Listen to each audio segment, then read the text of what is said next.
saw this. Let me go back, because there's a lot to the story. Right, we gotta put that together. I'll put it together. Okay. Remember the original letter? Let me go back to the letter. The original letter said, and that was one, and I missed that whole thing, but the original letter, it talks about they left nothing but the 20 and odd Africans. Well, the reason that happened is because they were trying to hide the truth, number one, and they were trying to pin all of the Africans. There's a bigger story to this, because they were trying to pin all of the Africans that came on the White Lion, because he had a Dutch mark.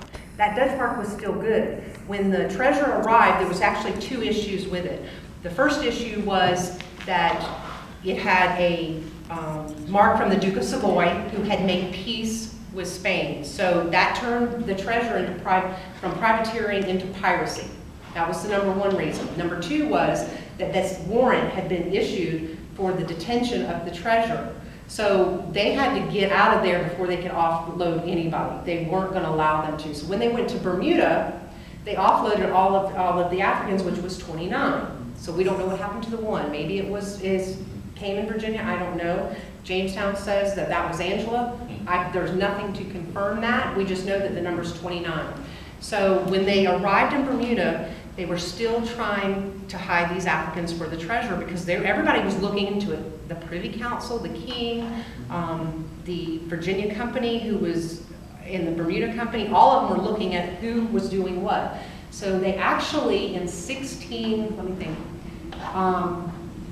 November of 16, and this isn't unveiled, November of 1619, there is a document that actually says that they are sending these Africans back, and they're trying to hide them in Virginia, so it doesn't look like they arrived on the treasure to keep Robert Rich, who was the owner, out of trouble. They wanted to send them back and make it appear that they all came on the White Lion. That's where the 20 and odd number came from. How many weeks is in the 3 months that it took them to write the letter? Don't you know those ships were going back and forth trying to figure out what they were going to do? So when they just sent them back, 18 of them came back at least, because we have to get to the number of 32. In March of 1620, the number on the census is 32 Africans. There's 17 women and 15 men on that census, and that's how they got back. They were actually sent back by the governor. The governor says the treasure will return. Now, I'm not sure that it was the treasure that returned, but I do know the treasure wasn't immediately scrapped, like it's been said, because in 1626 we still find the treasure coming into Bermuda, and it's noted that that ship was still viable. So there's questions to how they came back, whether it was the treasure. It could have been put on a barge and sent back. There's no telling how they got back. But we know that it went from 14 to 32. And that number, the 20 and odd, is nothing but an ambiguous number.